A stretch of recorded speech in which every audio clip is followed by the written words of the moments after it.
I got something in my pocket for you. Why don't you reach on in my pocket and see what it is? Fuck! Oh, do you want to see what's in my front pocket, Deathgaze? Well, let me just reach in here as you inevitably cast your battle beginning level 5 Doom, which doesn't work because everyone's at level 34. Sorry. And Deathgaze is like, no! Oh, you rapscallions! I kind of like Deathgaze as a name, though. What, just like his real name? Yeah. Yeah, Doomgaze sounds like one of those names that you, Final Fantasy XII has a shout out to him. You have to complete like a really weird side quest that involves you fighting him on an airship. Really? Yeah, he fights you on one of the economy airships. It's a dragon-like monster, but it's called Deathgaze or Doomgaze or something. Probably Deathgaze. Right. Yeah. They bring back Deathgaze in Final Fantasy IX. And now we have Bahamut. Yep. That is the magistrate you get for defeating Doomgaze. By the way, if you're of the cheating variety and want to use Vanish Doom on Doomgaze, don't. Because for some reason, using Vanish Doom on Doomgaze overrides the Bahamut Magicite drop. Actually, it makes perfect sense. You banish him to the X Zone, he takes the damn thing with him. We don't banish him to the X Zone, though. We just cast Doom on him. Oh, Doom. Yeah. Okay, you got me. Don't Vanish Doom Doomgaze if... God, that's a fucking mouthful. If you want the Bahamut Magicite. Whatever, but... So who's going in there? Alright, so...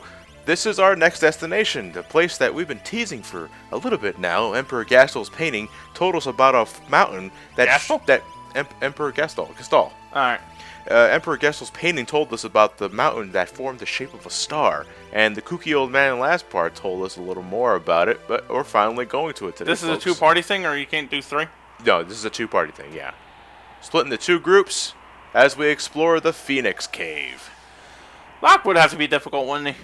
Yeah, he would have to be difficult. Locke is usually the last one I recruit because of this shit. For me, he was the last one I recruited because I didn't know where the fuck this place was. Yeah, I remember this being a bit of a mindfuck the first time. Do you get all the items? Yes, in quotes. Because this level has a unique gimmick to it. Locke, again, is an asshole. So what he likes to do is he's taken everything that's in this cavern already. Whatever you don't open, he holds on to. And there's a lot of good shit here. Well, it's not a matter of his holding on to. It's just that I think your treasure chests are empty no matter what. He's Right. going to give you the treasure regardless when you recruit him. It's just that it just makes for one nice little trollish recipe where you go out of your way to hit this switch to reduce the spikes, and then you switch the other team to go to the treasure chest. Then you open it up, empty. Fuck. Now I'm telling you, I know that's got to be the case with it. So what are these guys here? All right, tricksters, and what was the other guy's name? I couldn't see the name. Oh, it doesn't matter. He's banished. You're out of the game. Yeah, I'll tell you who you are. Dead. Tricksters. Trickster. No, the other guy was Necromancer. Tricksters, despite using a lot of fire-based attacks, is not afraid of fire. Doesn't absorb fire, so you can retaliate back with fire 3 for yourself. However, off screen, because I got Bahamut, I grinded some cactuars for 10 magic points a pop, so I can give Realm Flare that I learned from Bahamut. Right. Non-elemental damage, I love that. It just blows them the fuck up. Just blow them the fuck away. And yeah, I know, it's weird that Flare, despite looking like a fire-based attack, is a non-elemental. That's usually how it goes. It doesn't make any sense. Well, Flare is fire magic in Final Fantasy VII. 8, it's not. 9, it's not. 10, it's not. Yes. Though 10 looks fucking nasty as shit. I think, well, I like, a bit of me is nostalgic for its original American translation. Flare, since Final Fantasy 1 on the NES, was translated to Nuke, right, to save on space constraints. Final Fantasy 4, the original translation on the SNES anyway, kept Nuke. Ooh! For that game. Oh, this is Torado, by the way, the S for Earth Elemental Damage. Just wanted to show that off for a second. By the way, but yeah, I just liked Nuke. Flare's good too, but a part of me likes Nuke. Sunflare. Sunflare is Bahamut, non-elemental fire, non-elemental attack. It ignores defense too, I believe. Yes, it does. Pierces defense. Poof. By the way, that right up there is the Chaos Durgan, who rarely attacks. I looked up his attack script. This guy has some nasty things up his sleeve, but 66% of the time, it's fucking nothing. It's weird. I don't know. It's like the tyrant in Final Fantasy 12 in the desert. He's happy to be eating wolves for you until you strike him. Then he's like, oh, you motherfucker. It's like no matter how many times you hit this thing, it just won't attack unless you encounter it in the Coliseum, where it's a hell of a lot more aggressive. That's probably what the script was written for. Maybe. It's just really weird how, like, his Coliseum script is the complete opposite of his original formation script. I have no idea. Whatever. But, yeah, damn, another fucking empty chest. Now, how the fuck did Locke do this shit by himself? Internet. Internet? He looked up game facts and figured out how to do this shit. In 1994? Yes!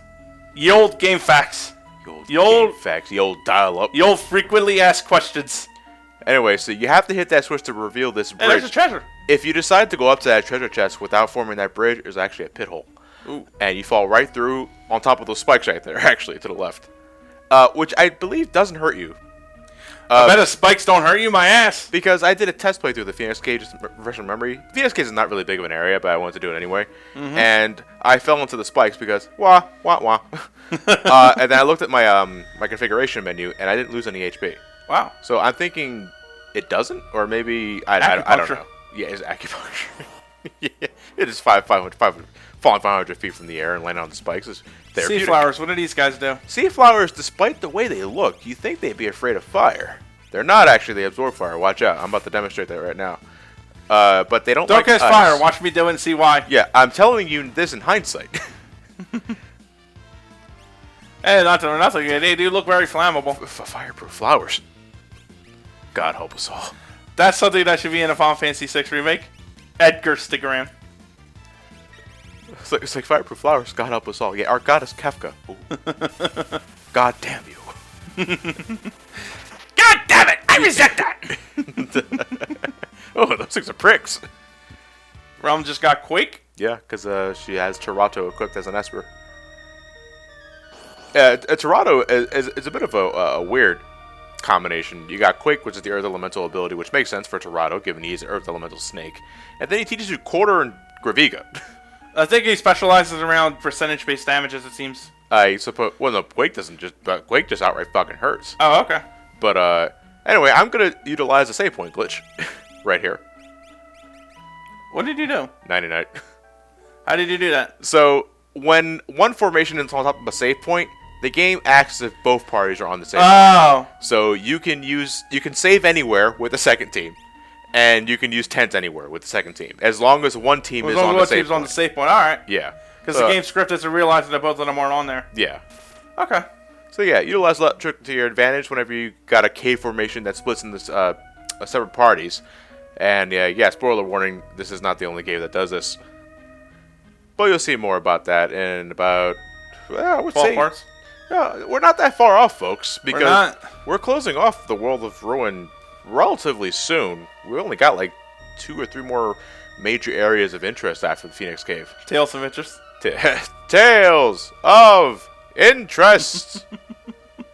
It is the prequel to every Symphonia Tales of game. Ouch! Before Tales of Symphonia, there was Tales of Interest.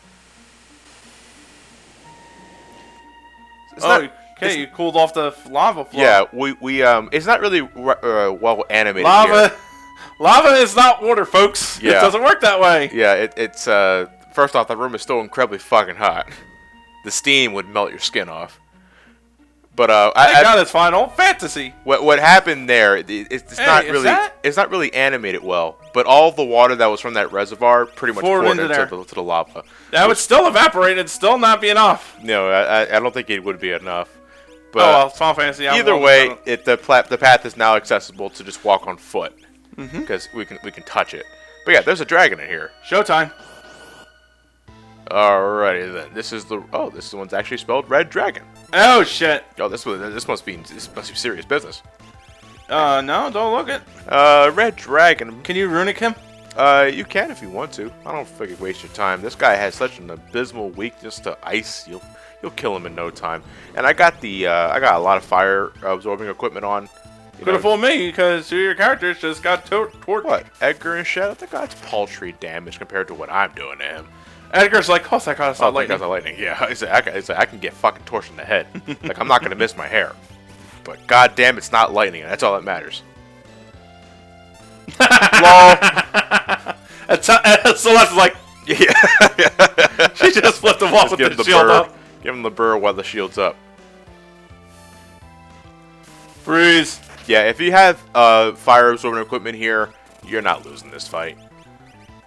Yeah, it's like the red dragon's only good for red magic. Southern Cross is fire-based, compared to Northern Cross, which the ice dragon used, which was ice-based. Right. Ow! So, ow! Shadow! As Shadow does his Shadow does his edge impersonation. Yay! And Realm finish it off. That's my girl! You make me proud. Avenge me! You're still alive. Avenge me anyway. Carry me. You just got something called Strato.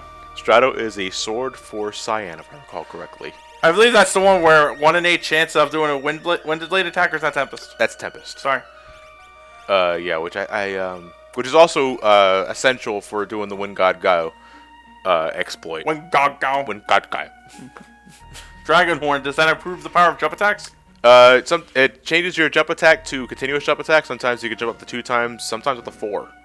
The cat being 4. Ooh. So if you really want to utilize Mog as a Dragoon, or if you just want a Dragoon in your party in general with astounding jumping ability, give them the Dragon Boots and the Dragon Horn for relics. Essentially so.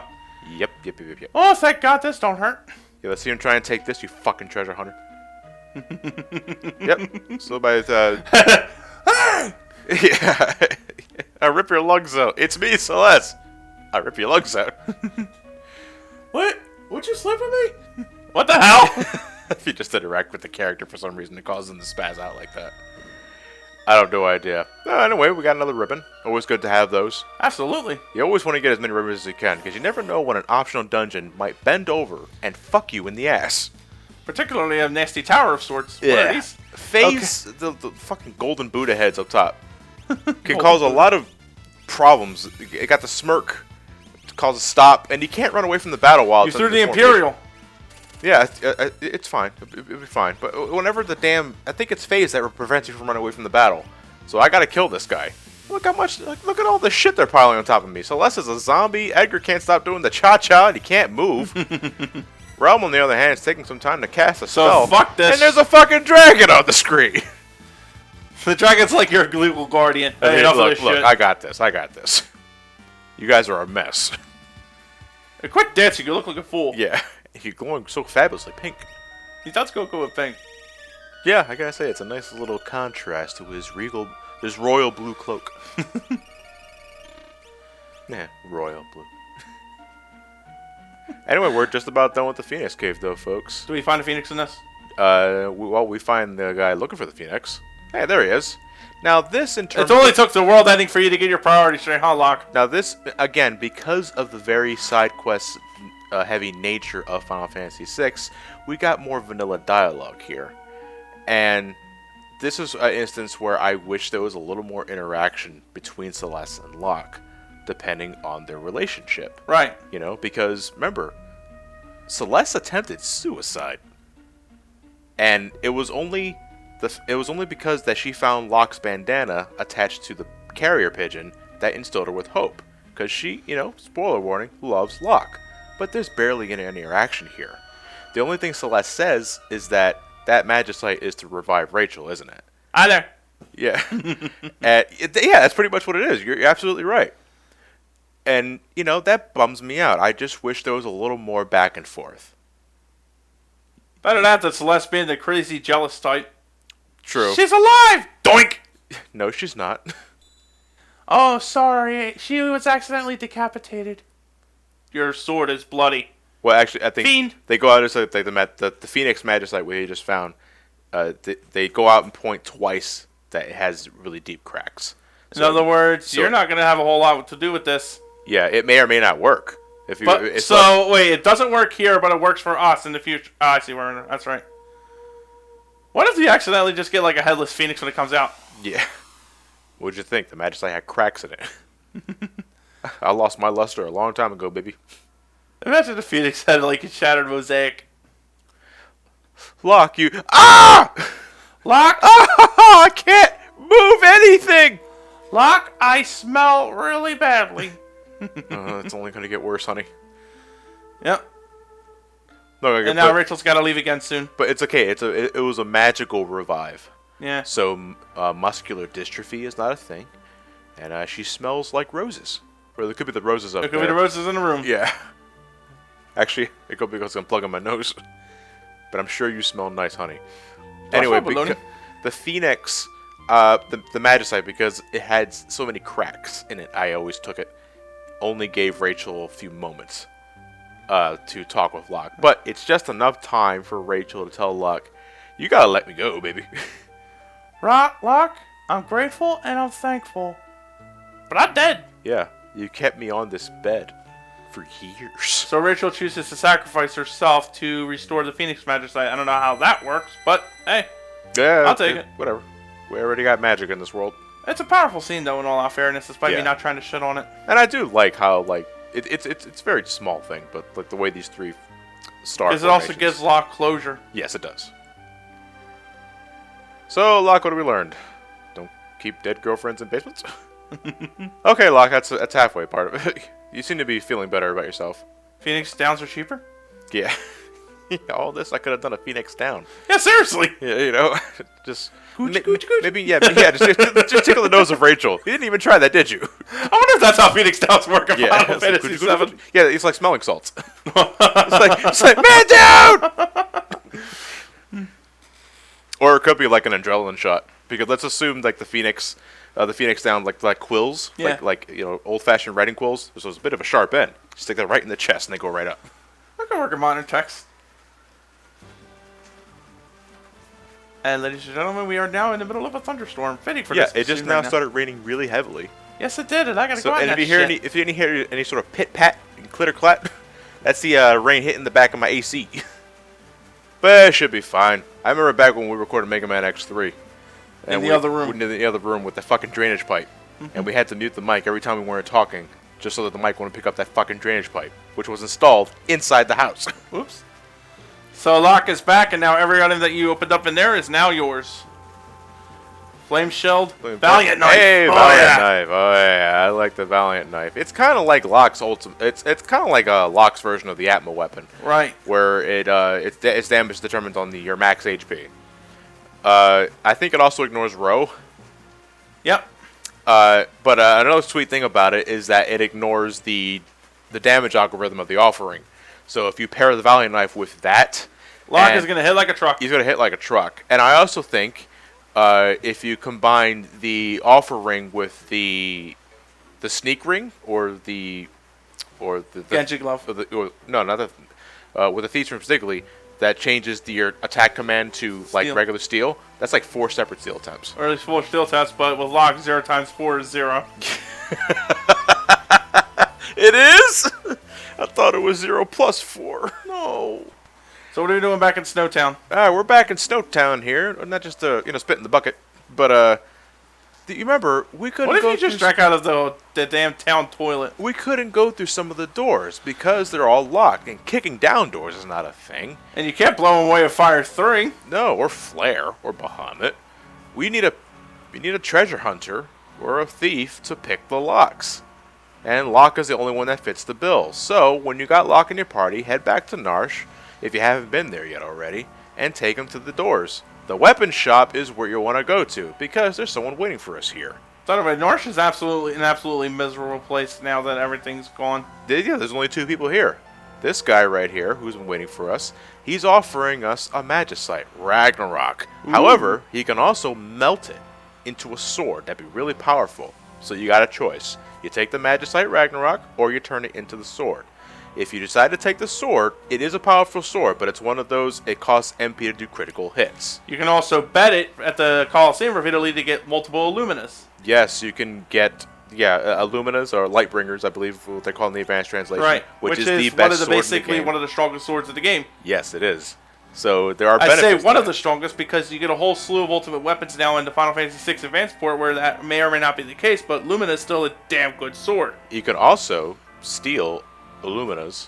No, not Illuminas. Ragnaroks from the final boss. The 3rd tier, I believe. You can steal Ragnaroks from him. But you don't keep it at the game ends. Unless you're playing the advanced translation, in which you can save the game afterwards. And you can do that. So, yeah, that's the benefit of the sword.